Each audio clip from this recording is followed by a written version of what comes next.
How Federico Chiesa became one of Europe's most feared footballers in 2021.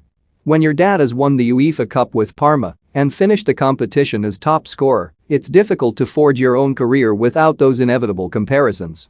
After moving on from Parma, Federico Chiesa made 85 appearances for Fiorentina between 1999 and 2002. At first, he played alongside Gabriel Batistuta, and when the famous Argentine number 9 moved to Roma, Enrico eventually replaced him as the leading striker. You can see then why his son Federico had a heavy weight on his shoulders when he made his debut for Fiorentina, the same side that his famous father had scored 45 times for during 3 seasons away at Juventus in 2016. Yet it was clear from the get-go that Chiesa Jr. had a special talent of his own. Some of his sublime touches, turns and goals made for perfect clips that went viral on the internet. Despite those flashes of brilliance, he was far from the finished article. Too often, he would go for a shot on goal when he needed to pass, and he'd pass when a shot would have been much more effective. His final season with Fiorentina was by far his best. He finished the campaign with 10 goals and 6 assists. Previously, the highest he'd managed was 6 goals in a single season, and in 2018-19 he'd taken 133 shots to get to that total.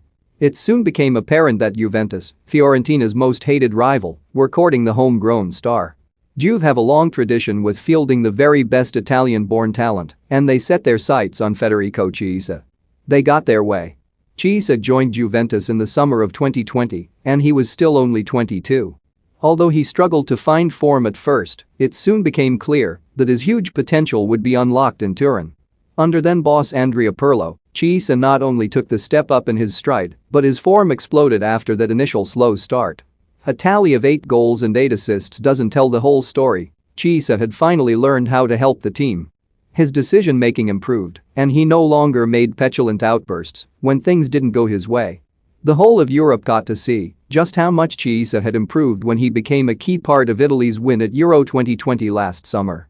He was named as man of the match by UEFA in the final group match versus Wales and scored in extra time to help send the Azzurri through to a quarter-final clash versus